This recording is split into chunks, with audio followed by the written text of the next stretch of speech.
this is a biblical worldview on how to do business. But if you don't subscribe to the biblical worldview, this is just good business. So dealing with people with integrity and ethics, or in other words, do what you say you're going to do. And I've got verses for all of this stuff. Let's go. Okay. Let's go. When I said, doing what you say you're going to do, like what verse pops to mind? May your yes be yes and your no mean no, and never swear. That's exactly right. James 5:12 says, but above all, my brothers, do not swear, either by heaven or by earth or with any other oath, but let your yes be yes and your no, no, so that you may not fall under judgment.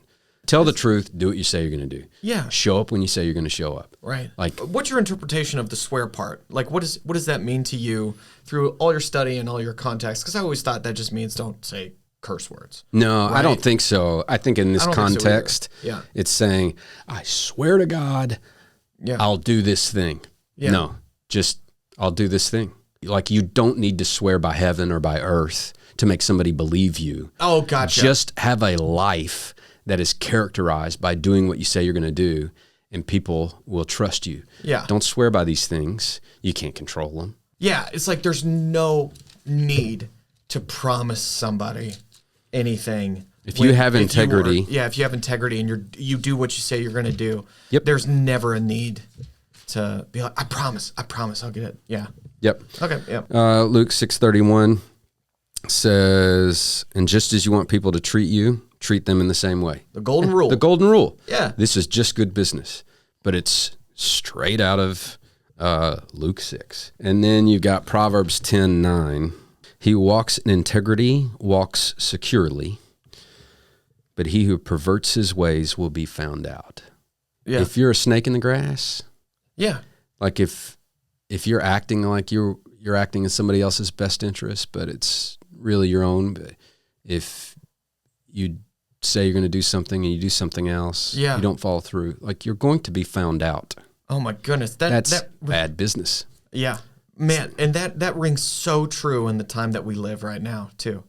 Like Cat Williams.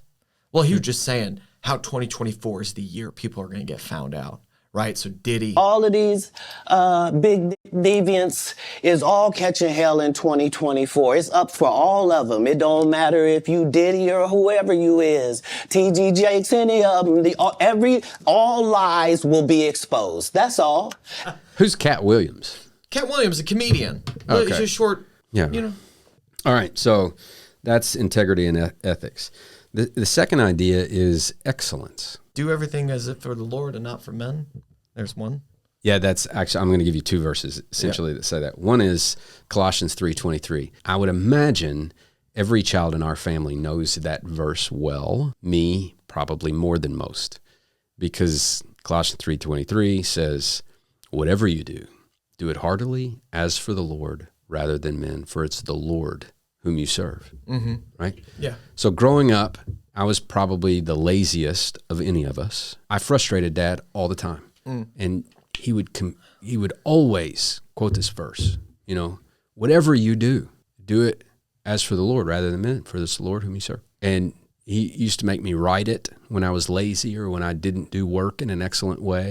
Yeah. So at one point I felt like I got like a little, like a tick every time I heard Colossians 3:23. Yeah. But from a biblical worldview, if you understand that God owns it all, and regardless of whether I'm the boss or not, but it's the way I work that reflects on my character and becomes a part of my testimony.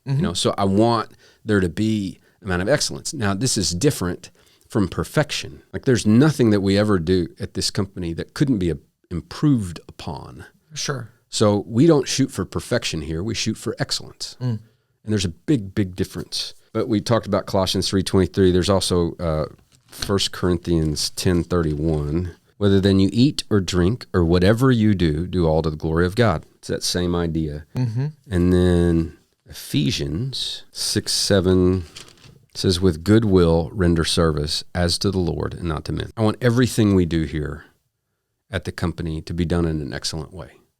Because the truth is, we are working for the Lord.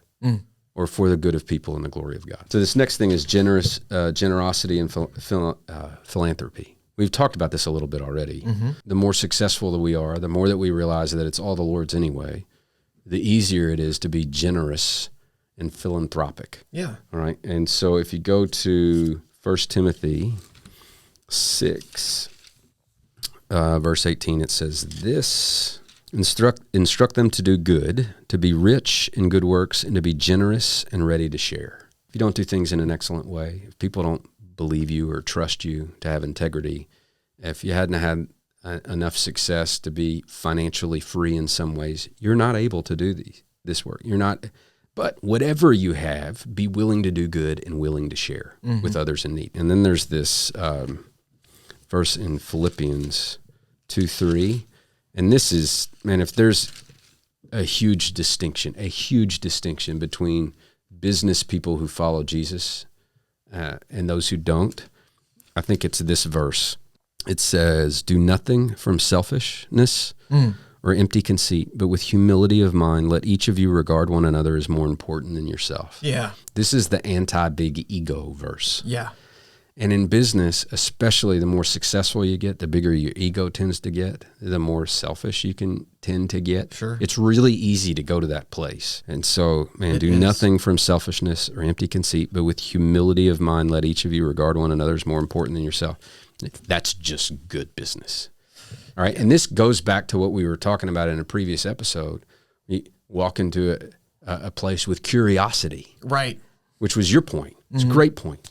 Like walk in interested in the people that are there. Yeah. Now all of a sudden you're there for them, to learn about them, to benefit them. And it's not about you. And it just, and the whole flavor of the event or the conversations that you have will be very, very different. Yeah. And you can actually regard others as more important than yourself. One of the first things that happened when I got out of the Marine Corps and I started working with Dad was he had just put a Walmart deal together.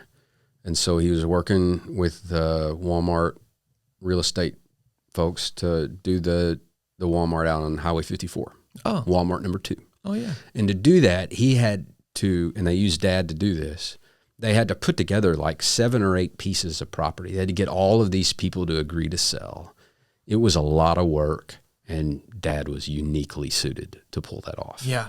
But essentially, a contract for one of those parcels was written in such a way that it was too ambiguous on the amount of land that it was actually being bought for a certain price.